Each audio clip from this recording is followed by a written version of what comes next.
شب قدر 5 راتیں ہیں، 21، 23، 25، 27، 29۔ 5 آپ لوگ تو جوان ہو، 5 راتیں جاگ لو، لیلۃ القدر مل گئی۔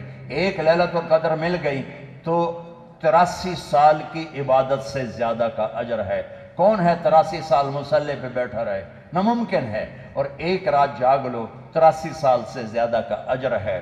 ضروری نہیں کہ ہر سیکنڈ میں بس تم اس میں تسبیح تلاوت کرو، تم جاگ رہے ہو، کبھی دعا مانگ رہے ہو، کبھی تسبیح پڑھ رہے ہو، کبھی قرآن پڑھ رہے ہو، کبھی کوئی چائے پی رہے ہو، وہ عبادت میں ہی شامل ہو جائے گا، لیکن رات کے آخر میں ہوگا جاؤ سب کو معاف کیا۔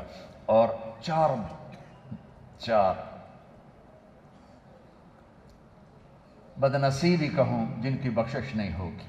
شراب پینے والا شب قدر میں بھی نہیں بخشا جائے گا، ماں باپ کا نافرمان شب قدر میں بھی نہیں بخشا جائے گا، لڑنے جھگڑنے والا رشتہ داروں سے شب قدر میں بھی نہیں بخشا جائے گا، اور دل میں بغض نفرت پالنے والا شب قدر میں بھی بخشا نہیں جائے گا۔ یہاں اٹھنے سے پہلے اللہ نہ کرے کوئی شراب پیتا ہو، اللہ نہ کرے کوئی ماں باپ کا نافرمان ہو، اللہ نہ کرے کوئی لڑائی جھگڑے کرنے والا، اللہ نہ کرے کوئی کینے والا ہو، لیکن بشر ہیں، کوئی ہے تو بچوں توبہ کر کے اٹھنا، انشاءاللہ شب قدر میں سارے گناہ معاف ہو جائیں، اور ایسے نکلو گے جیسے ماں کے پیٹ سے بچہ۔